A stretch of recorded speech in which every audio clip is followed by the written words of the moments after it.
தமிழகம் முழுவதும் மதுக்கடைகளுக்கு எதிரான போராட்டம் தீவிரமடைந்து வருகிறது. இந்த நிலையில் மது குடிப்பவர்களின் மனநிலை என்னவாக இருக்கிறது என்பது குறித்த செய்தி தொகுப்பை தற்போது பார்க்கலாம். உச்சநீதிமன்ற உத்தரவை அடுத்து தமிழகத்தில் தேசிய நெடுஞ்சாலை மற்றும் மாநில நெடுஞ்சாலைகளில் இருந்த மதுபான கடைகள் மூடப்பட்டன. வேறு இடங்களில் அவற்றை மீண்டும் திறக்க பொதுமக்கள் எதிர்ப்பு தெரிவிக்கின்றனர். இதனால் பேருந்துகளில் நீண்ட தூரம் பயணம் செய்து மதுக்கடைகளை தேடிச் சென்று நீண்ட நேரம் வரிசையில் காத்திருந்து வாங்க வேண்டிய நிலை உள்ளதாக மதுப்பிரியர்கள் வருத்தம் தெரிவிக்கின்றனர். இதுவரைக்கும் சத்தியம் குறைவே இல்லை. அதாவது கடைகள் கம்மியாச்சு, ஆனால் வியாபாரம் நல்லா இருக்கு. எல்லாமே குடிமான நிறைய இடத்துல மதுக்கடையில் லைன்ல நின்று வாங்கிட்டு இருக்கிறாங்க. அந்த மாதிரி நீங்க சிரமப்பட்டிருக்கீங்களா? அது உண்மைதான், நான் சங்கடப்படுகிறேன். உடல் வலியை போக்க மது குடிப்பதாக தெரிவிக்கும் துப்புரவு தொழிலாளர் அலைந்து திரிந்து மது வாங்க வேண்டிய நிலை ஏற்பட்டுள்ளதாக வருத்தம் தெரிவிக்கிறார். ஆனால் ஸ்டாப்புக்கு போறேன், சீப்பர் வேலை ஆளுங்க, இதுல கொலா வேலைக்காரங்க, டிரைவரு எல்லா பேரையுமே தண்ணி அடிச்சாதான் வீட்டில் தூங்க முடியுது. எப்படி சரிங்க சொல்றத பேசுறங்க விடுங்க.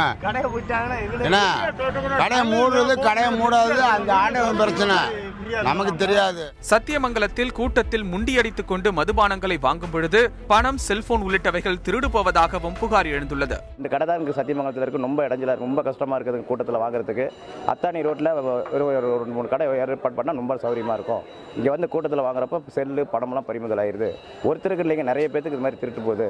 இத்தனை சிரமங்களுக்கு மத்தியில் மது குடிப்பதை காட்டிலும் அனைத்து கடைகளையும் மூடிவிடலாமே என்று சிலர் தெரிவிக்கின்றனர். எல்லாமே ஒயின் ஷாப் எடுத்துருங்க, எதுவுமே வேண்டாம், ஒயின் ஷாப் வேண்டாம். மக்களுக்கு பிடிக்காது, எதுக்கு அரசாங்கத்துக்கு இருக்கணும், அதனால எல்லாமே எடுத்துருங்க.